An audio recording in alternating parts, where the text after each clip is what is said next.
Okay, welcome everyone. It's so good to see your shiny faces. Um, okay, we're here for to gather our last month here. I'm sorry we couldn't get all your photos on here, but there's a good sampling.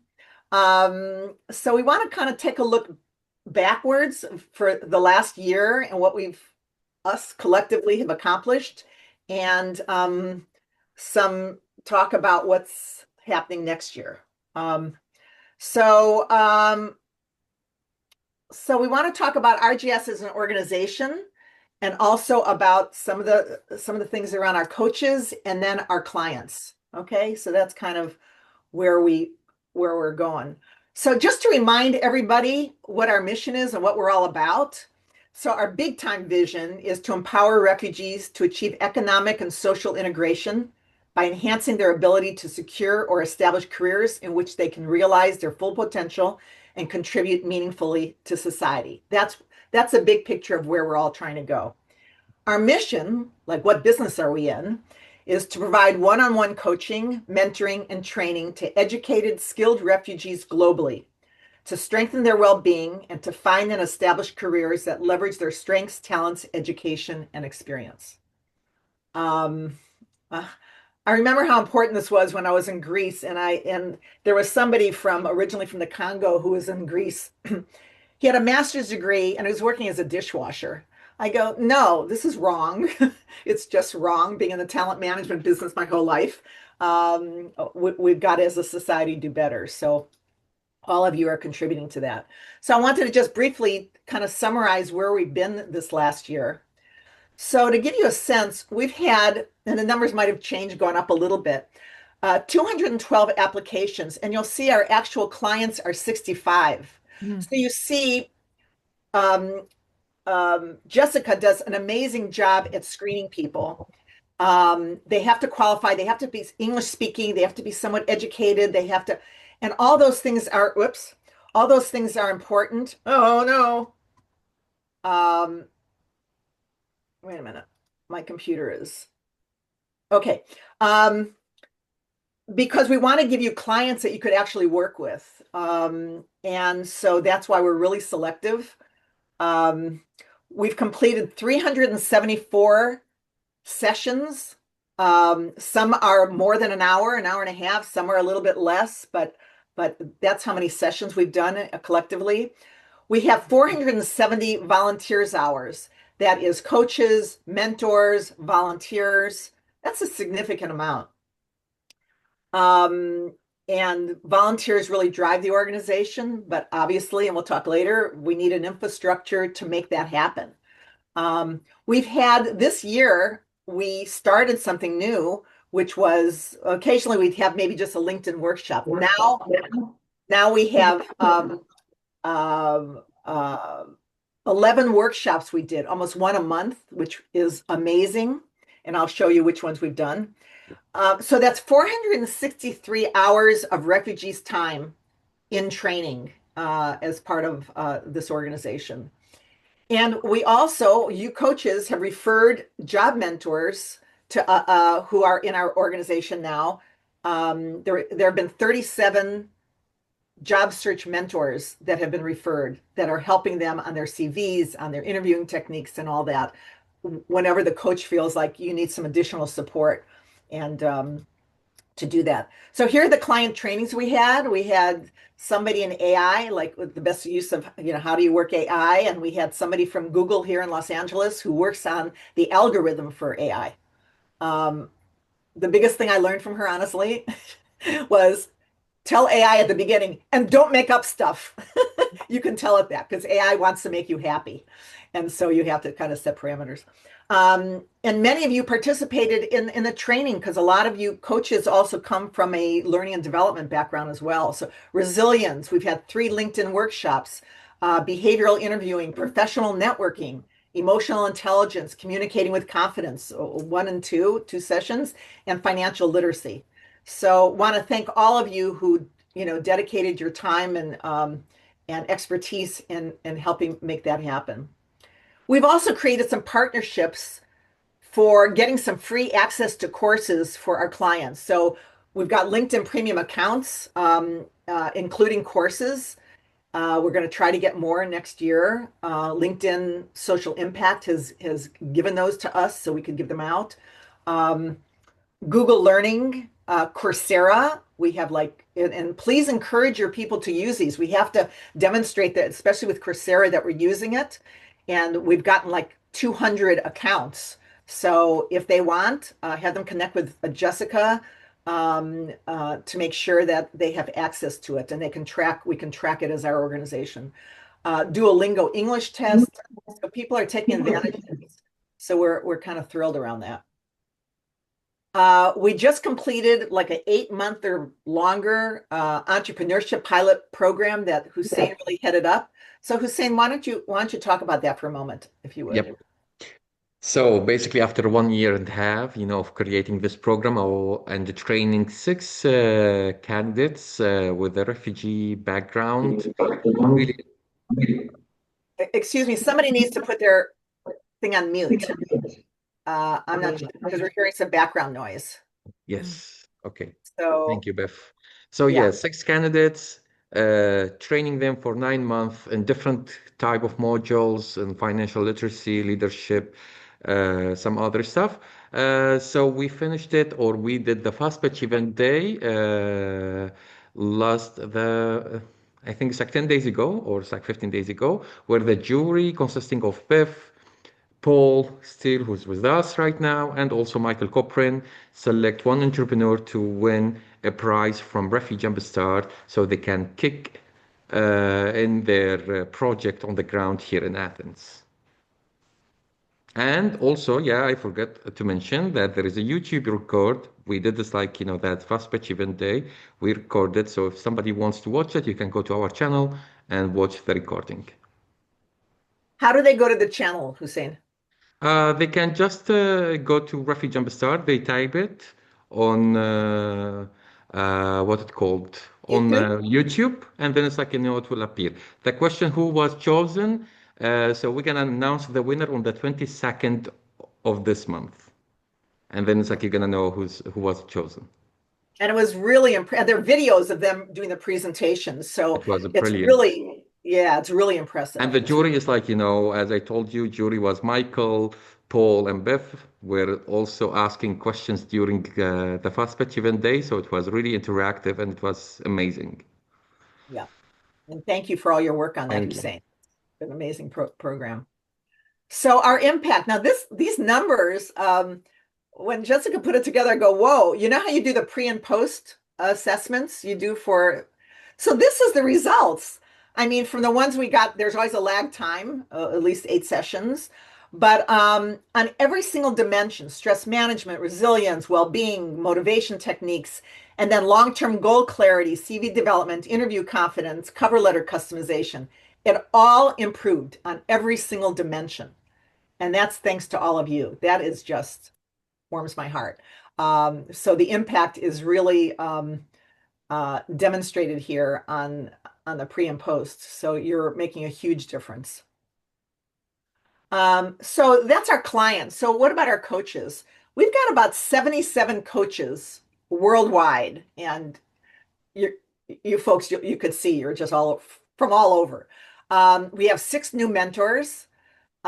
We have monthly peer coaching connection calls. One of our values is professional development and keeping everybody, you volunteer your time and we feel like we need to give something back to you. So we have our coaching bites for professional development where you get to learn new techniques or new things that might be helpful in your coaching with refugees, but also in your own coaching practices.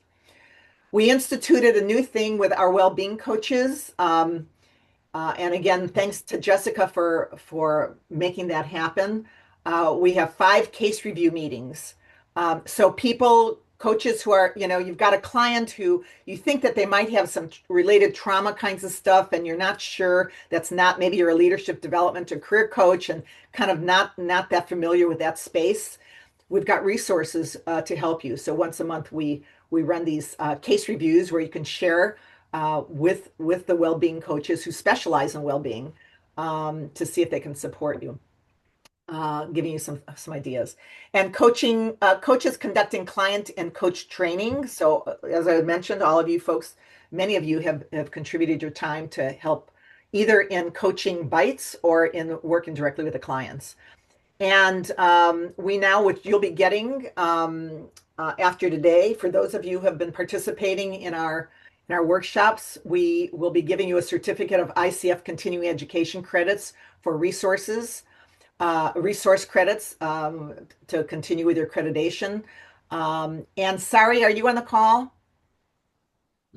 Sari was also investigating having core hours that evidently you can. Oh my, okay. Oh, no, my computer is okay, whatever. Um, so we can let you know if there's a way of getting core hours also. But in the meantime, we'll give you a certificate that you can submit to ICF or whatever. Is just proof. You may not even need our proof, but we're going to give it to you. um, so, are there any questions about this so far? Some of the impact and okay. So, I thought we'd spend our time today talking about both client impact and coach takeaways. So I want you to be thinking about your client. Hopefully, you've all had a client this year. Um, Progress they've made, little successes, mindset changes. They came in one way and they're leaving in a different place. Small movements forward. We're not looking for major things, although if they got a phenomenal new job, we want to know about that. If they started a master's program or finishing their education, we want to hear about that. Maybe it was just you could tell that they're feeling more self-confident, they're more aware of their strengths. So we're looking at client impact. And the other thing is what I'm finding in the emails I get from you folks is that it's as impactful for you in some cases, sometimes more than it is for the refugee, because it is having that one-on-one relationship with somebody who has had this refugee journey where you really get inside their minds and inside their journeys. Um, so what have been some of the takeaways for you as a coach? New insights that you've got. Maybe you came in thinking one way, and having worked with somebody, you're thinking in other ways. New understandings, maybe around coaching, like what you discovered really works, or what you know absolutely does not work. We can learn from that too. Um, Mindset changes for you. Anything that you've gained from being an RGS coach or mentor. So that's kind of what we thought we would talk about. And I was going to get us in small groups, but I kind of don't want to miss this good stuff. So I think we're going to do it as a group. And I'm going to leave it up to you if there's one thing that you want to talk about, and hopefully we could hear from everyone, either a client learning, or for you as a coach. So who would like to be the brave person? I could see I'm the only one wearing a hat besides Jessica. Okay. Nobody got the memo. Oh no, Mary. Thank you, Mary. Um, uh, what, um, what, who would like to go first? You could either talk about client or you as a coach, or if you do it briefly, you could do both. I Okay. can go first, Beth. Thank you, Mary. Thank you. So, real briefly, I can share one of each, a client impact and a coach takeaway. Great. A client impact, my first client this year, I started working with him in January or maybe February, but he had been in the States for just a month with his family from Turkey, and everything felt very imminent and a bit maybe chaotic even. And he, after sharing kind of the drama of them getting here, and he wanted to reestablish himself in business and management. Throughout our sessions, I observed that he really slowed down and he appreciated safety and their journey and an opportunity to, improve his English and make sure his kids felt safe. And so I liked that. It was like he really kind of slowed throughout our first 3 or 4 sessions together and really felt gratitude for them being here and them being safe. And then he was able to feel enthusiastic and encouraged by some of the LinkedIn courses that he participated in. So as you were talking, I just thought that that was a really meaningful thing for me to watch that process of him integrating and reestablishing himself. Great. And now he's on his third job and he continues to go up and he's making more money than he did and he is overseeing a couple people. So that was a huge win for him. And then a real brief coach takeaway. I had a session just about a half an hour before this call. It ended and this client is in Uganda and he's from Sudan, from West Darfur. And some of the experiences that he shared with me are they sound horrible. They sound really jarring and traumatic. And yet he is totally focused on problem solving and his master's work. And it's really inspiring. So that's a real coach takeaway for me is it's a nice reminder that he feels purpose, he feels engaged in what he's doing, and he's not letting anything, drag him down or anything like that. In fact, he's almost more committed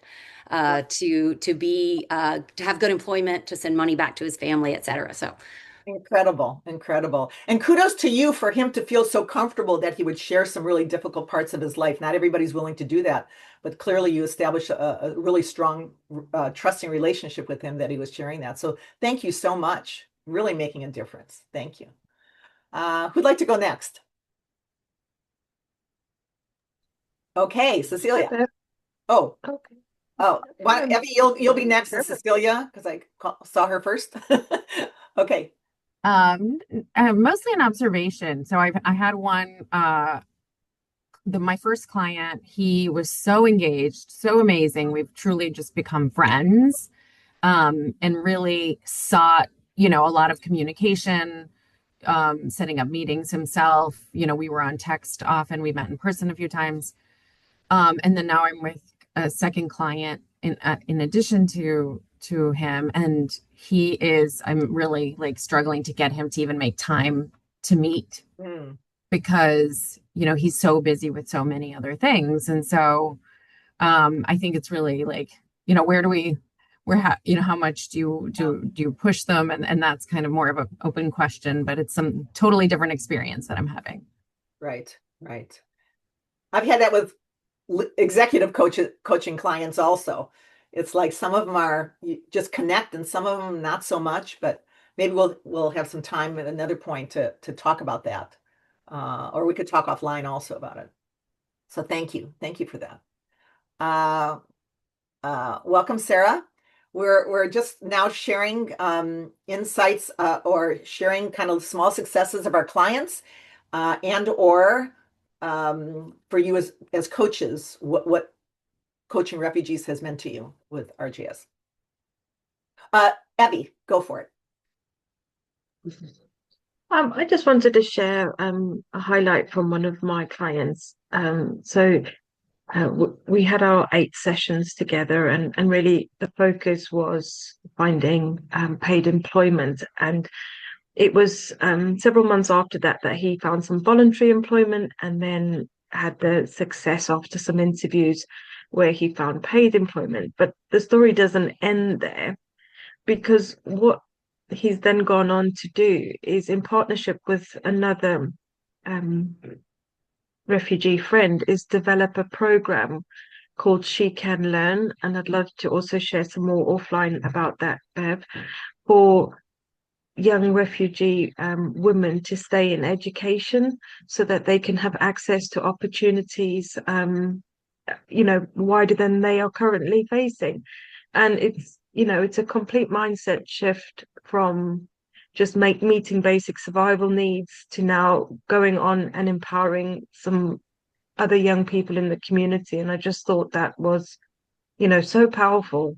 And sometimes I think it's a lesson for us as well. We can, play small in our lives, but actually this person has just gone out and, how can I now, help other people and empower other people and make sure other people get these opportunities. And I thought that was really inspiring.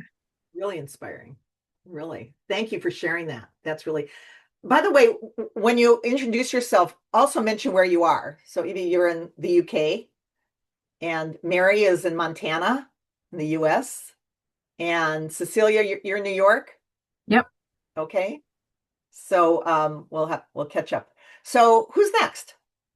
Thank you for that.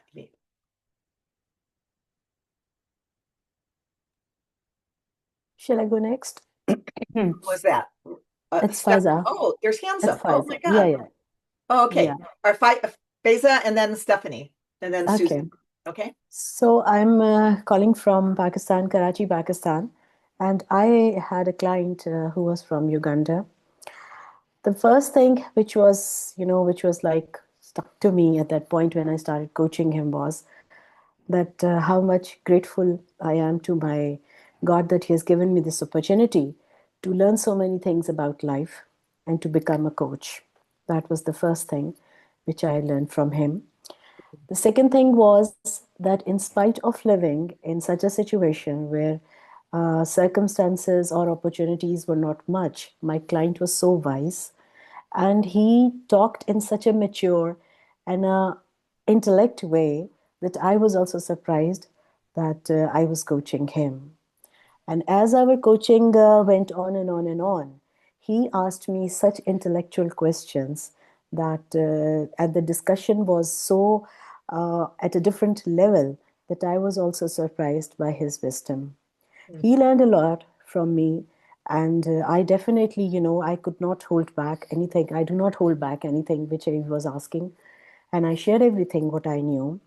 But at the end, I would say that environment is the most important thing. Whether you are talented or you're not talented, it's the environment which counts a lot. If you have given the environment, even the people who are not, given the opportunity, but the environment is there, they get to learn.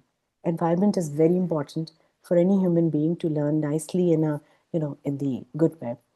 And the second important thing was the gratitude that I'm grateful to my God that has given me this opportunity to meet all of you and, to learn so many things which have made me an ICF coach. So these were the two takeaways which I got. Thank you. Thank you. Thank you so much. Let me just clarify, when you say the environment is partly, are what you're saying that you gave them the environment in a coaching process to have that space to really Yes, explore that and grow. also, and the environment that they had, if they were basically they were born in a place, there was no, opportunities offered. But when with they started, with RJS or with us, or the things that they got, and they grew emotionally and intellectually, that Yeah. is very important. Yeah. That is very Thank important. you so much. Thank you. Thank you. That's really meaningful. Susan. Thank you. I think it's Stephanie first. Stephanie, do Oh, you Stephanie, want? I lost All track. right. Okay, right. Sorry. I'm no problem. I'm Susan. I'm in Malaysia. I just want to share observations of me being with RJS for 2 years now, and I'm really blessed that I have 3 clients. But I noticed that also the clients' context that I have may be slightly different from many of you, as the clients I have are in Malaysia, in Indonesia, and in Yemen, and they are constantly in a transitional, it's not their final destinations yet. They are looking to be relocated to the final destinations. That puts them in constant insecurity because they do not have the legality to work. And they don't go through the same processes as, to apply for a job, to enhance on their CV and etc.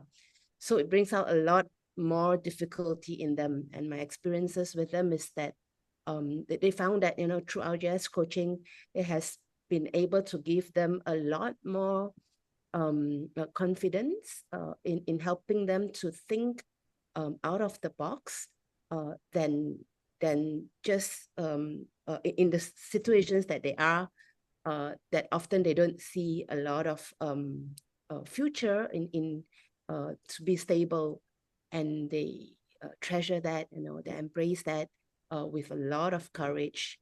That's the constant thing that I see in these clients that I'm serving now.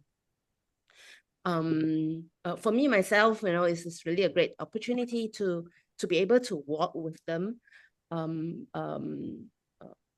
If there may be some regrets, is that my 3 clients, I may not be able to finish 8 sessions with them, just because of constant instability of situations that they are in now. But it doesn't mean that that we should give up, and it continues to give me strength to hope that it will reach out to more refugees, because I really see that coaching can be a good opportunity to really walk with them, to help them to find the confidence, and also to divert them from to have a better purpose in whatever context that they're working towards. Thank you. Thank you so much. Thank you. Yeah, coaching really is kind of, and there's not many programs like this. I don't know if there's one in the US, I think, but there's none other globally. Some people say that they do coaching, but if you're a real coach, spending 45 minutes on helping them get on LinkedIn is not, we do coaching, which a lot of times we'll hear that. So thank you so much. Thank you. Really appreciate that. Stephanie. Hi guys. Calling from LA, and this year I've been working with a really beautiful soul. His name is Chris, and he's in Uganda too, so it seems like some of us have Ugandan clients. And what I really found for in terms of impact, and I think it really made a big difference for him, and maybe it would help everybody. It has helped me, I know. Really focusing before anything, what I really thought made a huge impact on him was working with somatic safety. And just an example of that, Uganda, he comes from Congo, and so there's a lot of history there in terms of what he believes really inherently that he is allowed to do. A lot of the work was based before, and now we're way past 8 sessions. I mean, he is off and running. This man is, I hope he's president of Uganda one day. Honestly, he is an unbelievable human being, and the roadblock for him was realizing that he's allowed to do things, that he didn't have to ask permission for everything. And that's how it started, this initial, hey Steph, do you think I'm allowed to do? I said, okay, hold on now, let's start here.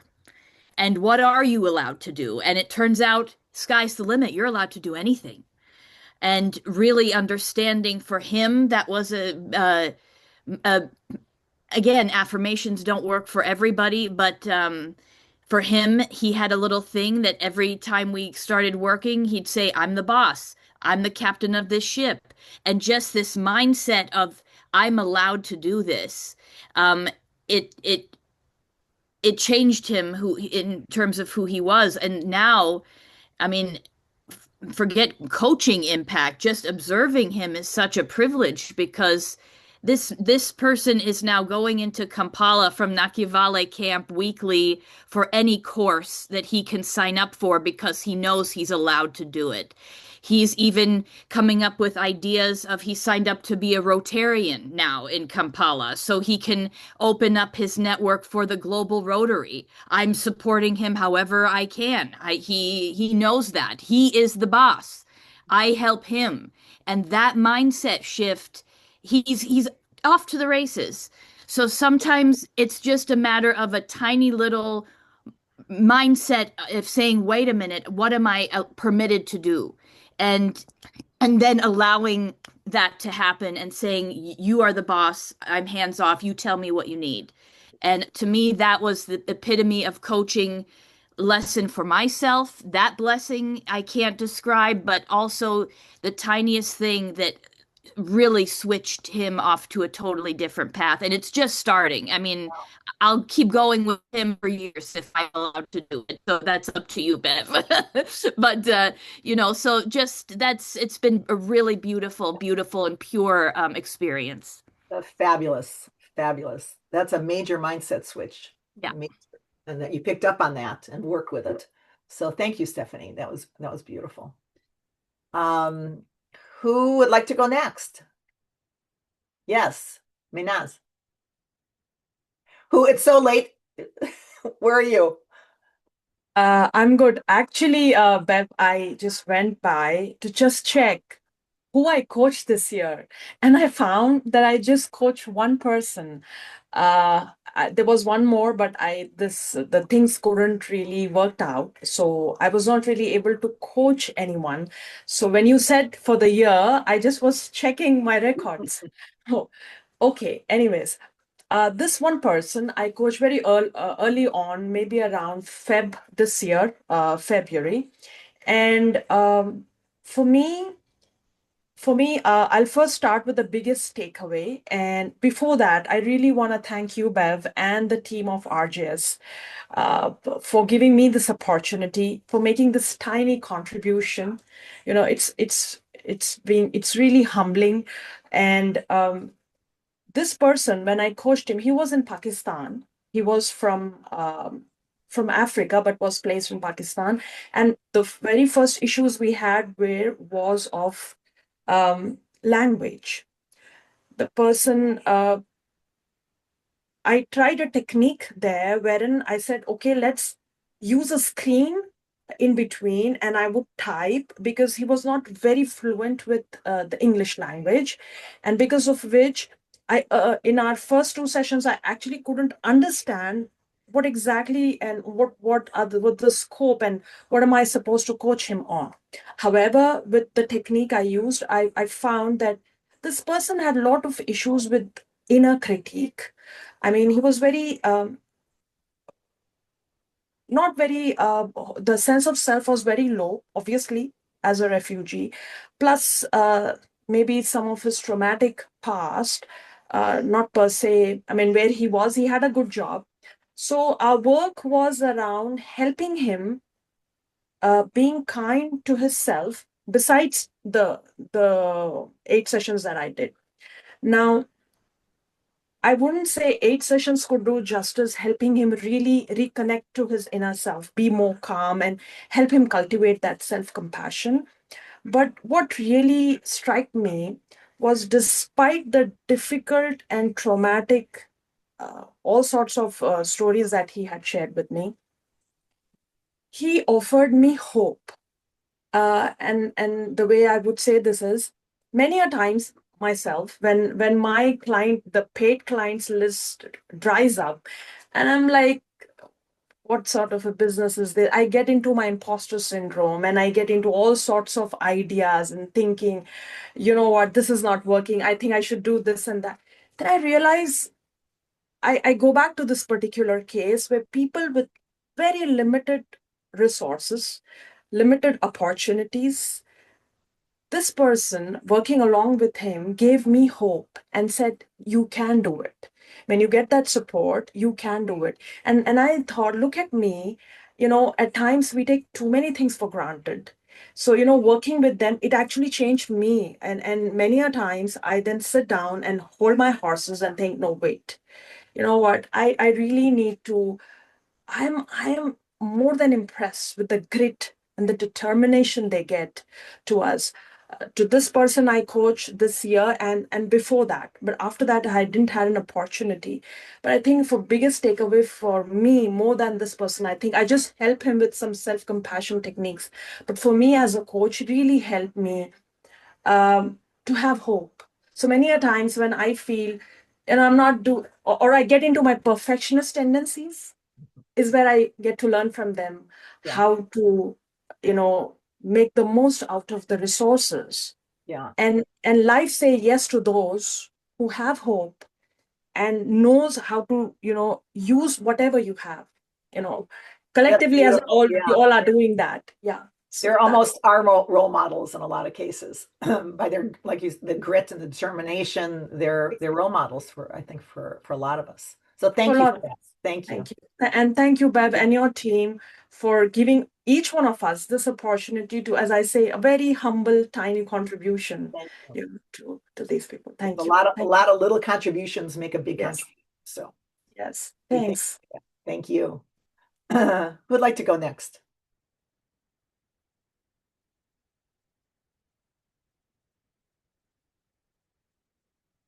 You don't want me to call on you, right?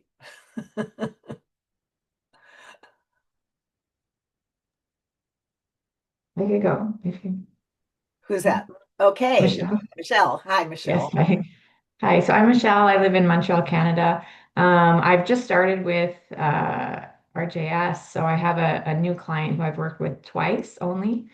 Um, I'd say, in terms of the impact for her, she's a young Sudanese refugee. She's living in Canada now, and she's just graduated university a year ago. So, um, the thing that we've been working on, she's been working very, very hard towards this goal. She's working right now in a fast food restaurant, but she has a degree, and we're trying to get her into her field. And we've talked, of course, about, her strengths, her resources, and her goals and what she's doing and things like that. But I think the thing that has struck me the most in terms of the impact for her is that she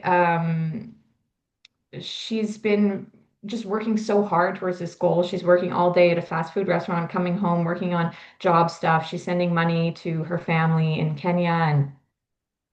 And so the thing that has struck me, like I said, we've done some work on job searching and everything, but also just on just general well-being and because she's been under a lot of stress. And so helping her find the resources to, what are things that she can do to relax, what are things that can make her feel more calm and less stressed. So that has sort of in this short amount of time has struck me in terms of her progression.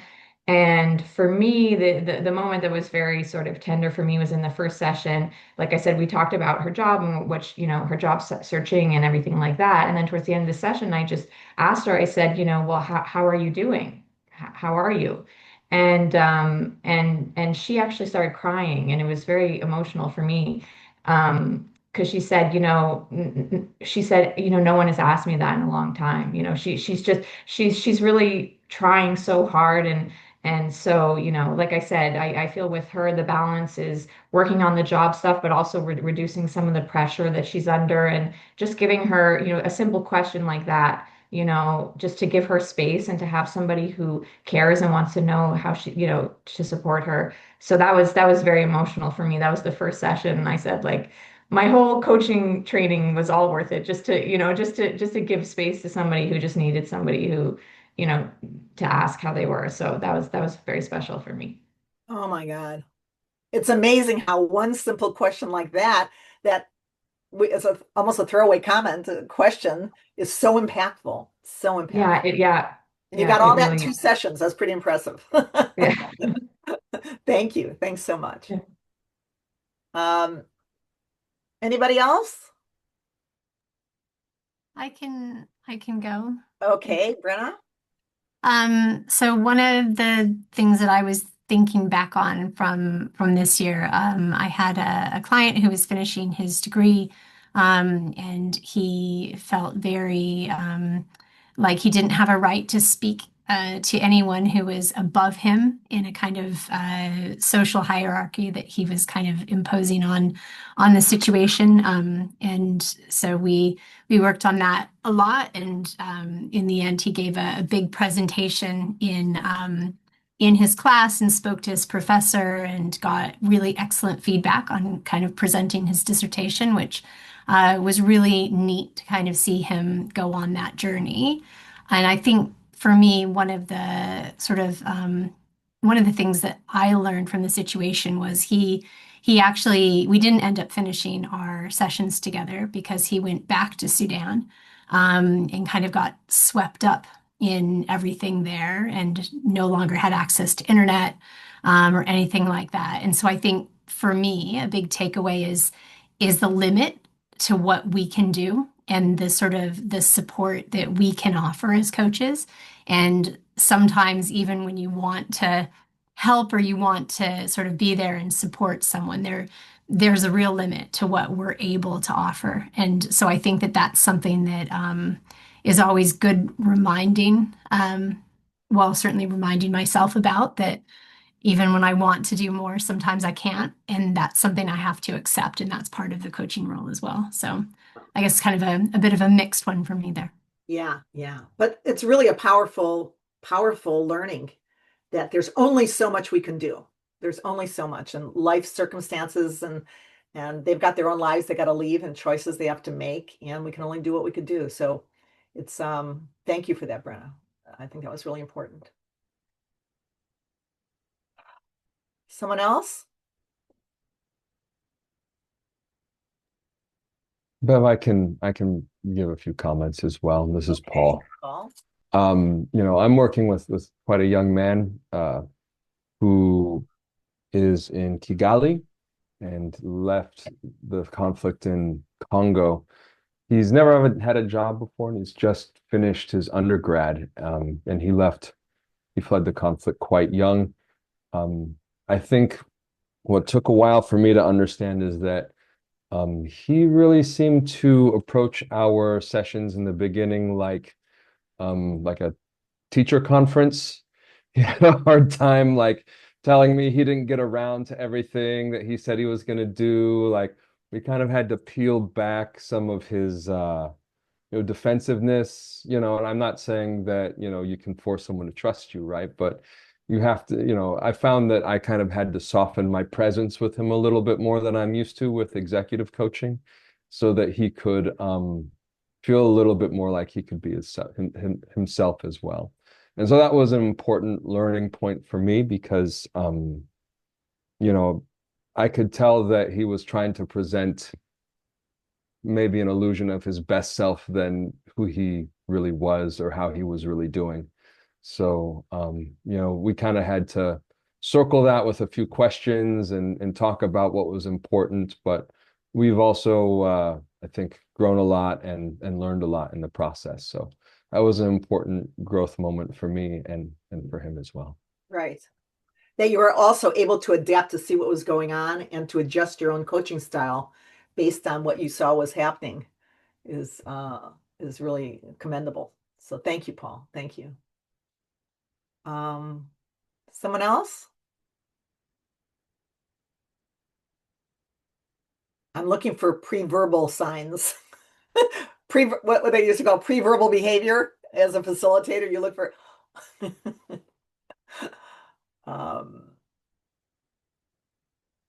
Hanan, was that you?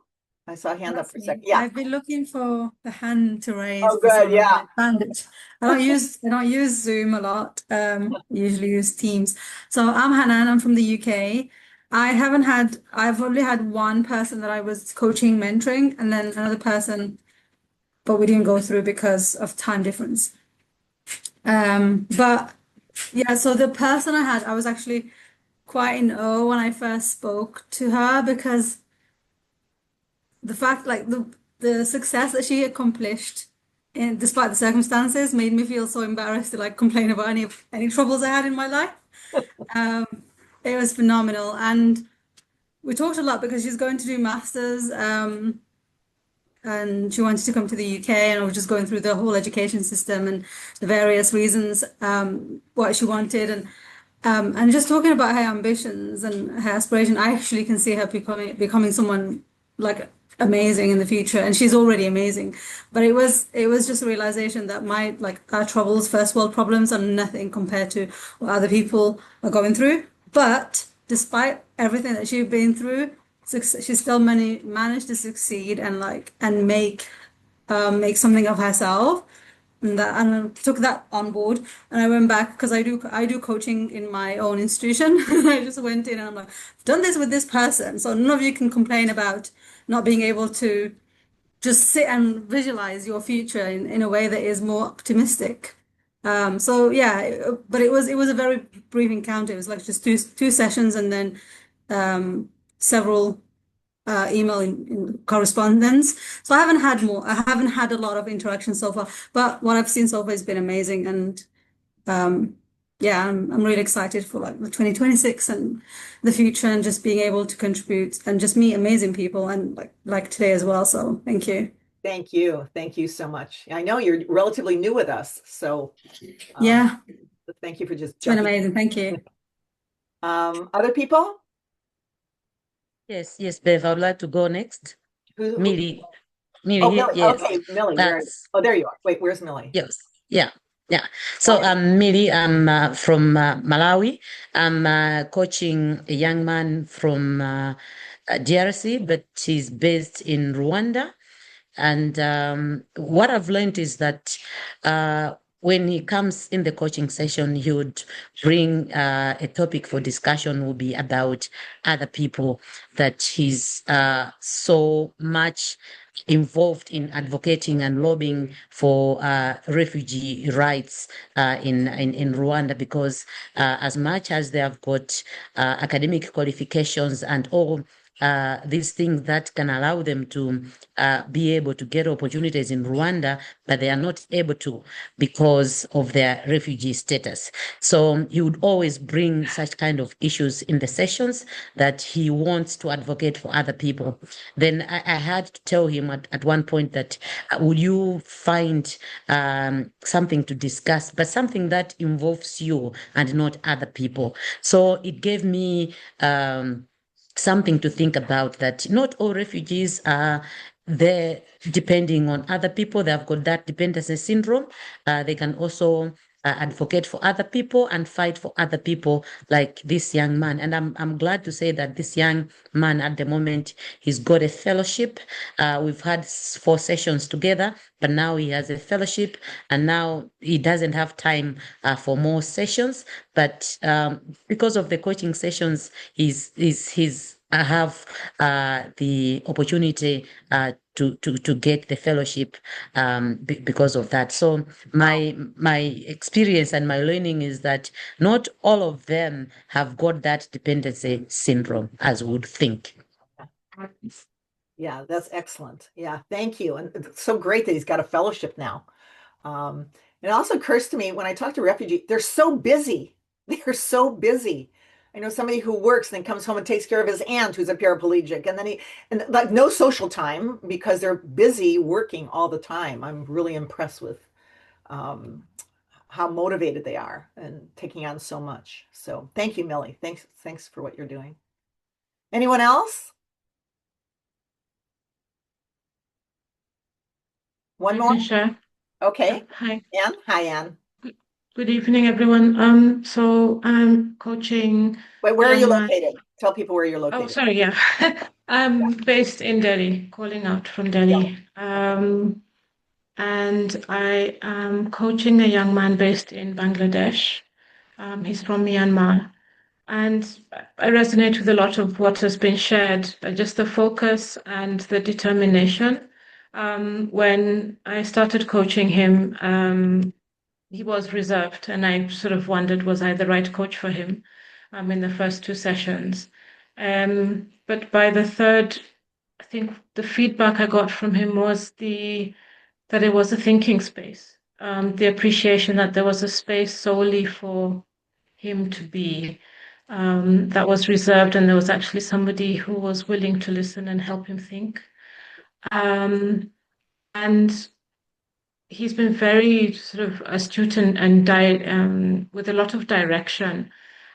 So at the beginning, he was looking for relocation, but at the most recently, he's managed to get registered on a course, and he's finishing his first semester on an undergraduate course in political science, and he's doing really well. So really working on performance, sort of staying, getting excellent grades, because hopefully in 2 years there might be the opportunity to actually go to the university that he's studying in, sort of remotely in the States. So yeah, I think it's such an inspiring story. He really humbled me. And sometimes, when we're taught coaching, it's, make sure it's a quiet space and it's a safe space, and you're like, no, you make do with what you have. And that's something that's really taught me. And yeah, so we have done 8 sessions, and he's willing to do 2 more. So it's been very inspiring, and congratulations to everyone. So thanks very much, Bev and Hussein, for the initiative. Thank you. Thank you, Anne.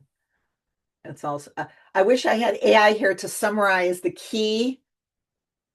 Okay, who wants to pretend they're AI or a human being and kind of summarize some of the key themes that you heard? Who wants to make a crack at that?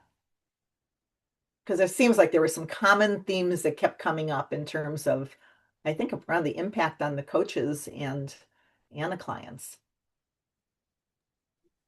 Okay, Bev, I don't think I want to do that, but Okay, I will make a small observation about a please. theme that jumped out to me, which I think is really fascinating. I think a few of the coaches touched on this, that clients come in and they perceive this to be where, we are authority and they are the student, or they are the employee and we're the supervisor, et cetera.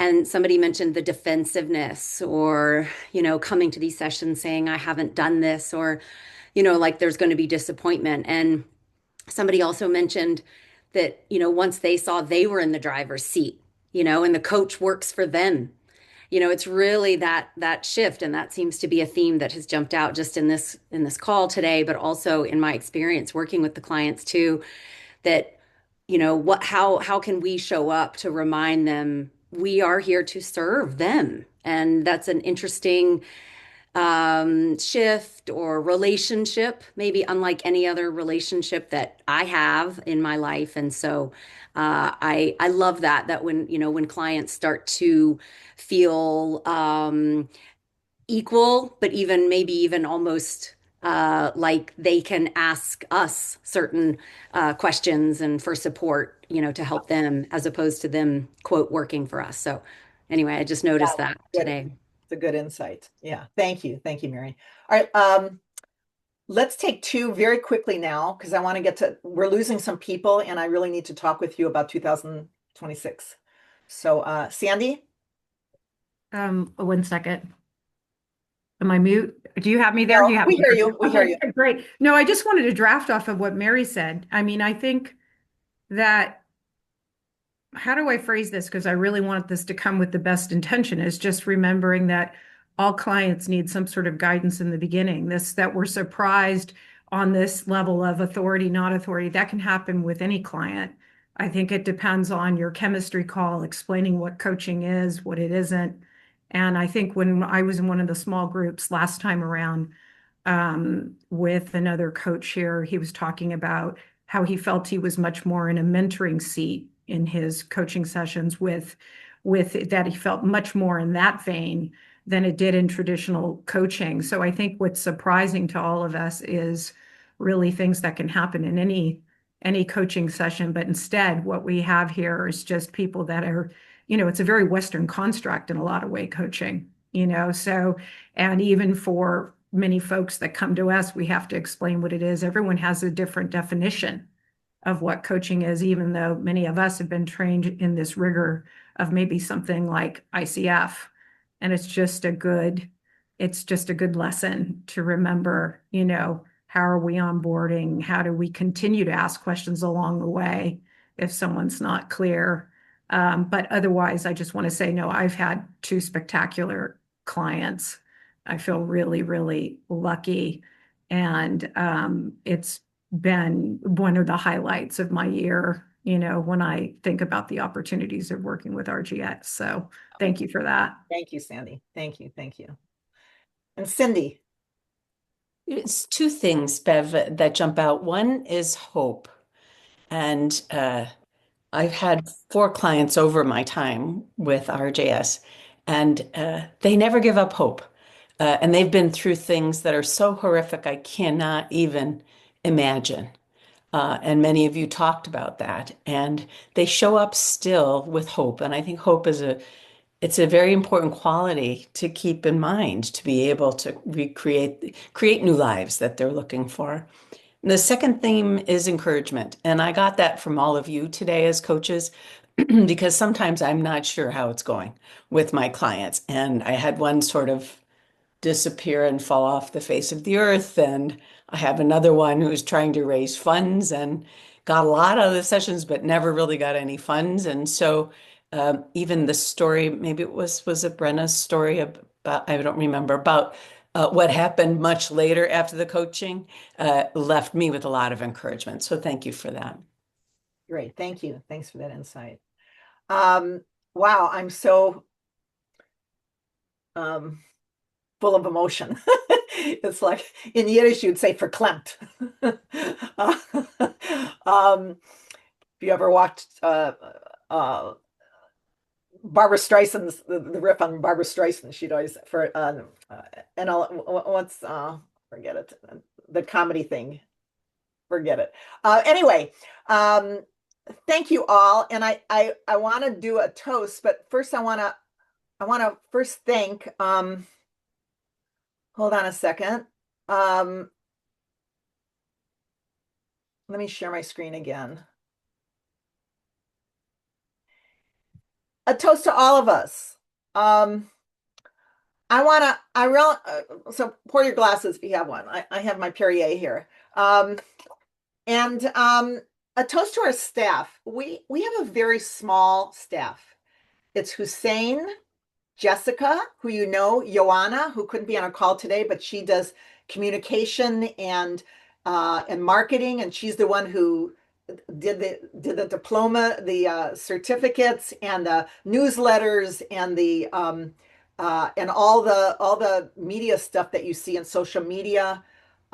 Daniel is in Uganda, Kenya, Kenya, and he is our tech guy. He was started off as like a remote executive assistant. He's amazing. A recent grad from African Leadership University, and he does our website and our donor database, and he's incredible. And then Solange, and Daniel works part-time, and Solange works part-time, and Solange is, I called her the Wunderchild. She's started her own NGO. She helps us with the refugee-led organization stuff. And Hussein, did the whole oh my God, not yet. Not yet. I'm sorry. The entrepreneurship program, and kind of is a thought partner in making sure that we're speaking to refugees. It's not just, a bunch of good intentions, but we have somebody who has that lived experience, which is really critical. A toast to all of you. I mean, none of this would happen without you folks. Volunteering your time and your expertise and your heart. And we have mentors and we have volunteers who help us on other kinds of things. Want to thank our board who kind of provide support for us and direction. And our partners like LinkedIn Social Impact and some of the other ones who are providing access to our clients. I hold up your glasses because if you have one, or your coffee, or wherever you are in the world. And just a toast to all of us for making this thing happen and for having the kind of impact, real impact on people worldwide. Okay. Jessica, did I say enough about you? Jessica is the glue, as we always say. You all know her because she's the one that. Stop. Okay, no, she hates that. She hates it so much. We're a team. We're all in We're it a team. together. Anyway, so say whatever your salud. What other things? L'chaim, cheers. What's another good one? Shlointa. Shlanka. What language is that? Irish. Shlointa. Irish. Okay. Anybody else? Any other languages? Okay, we get the idea.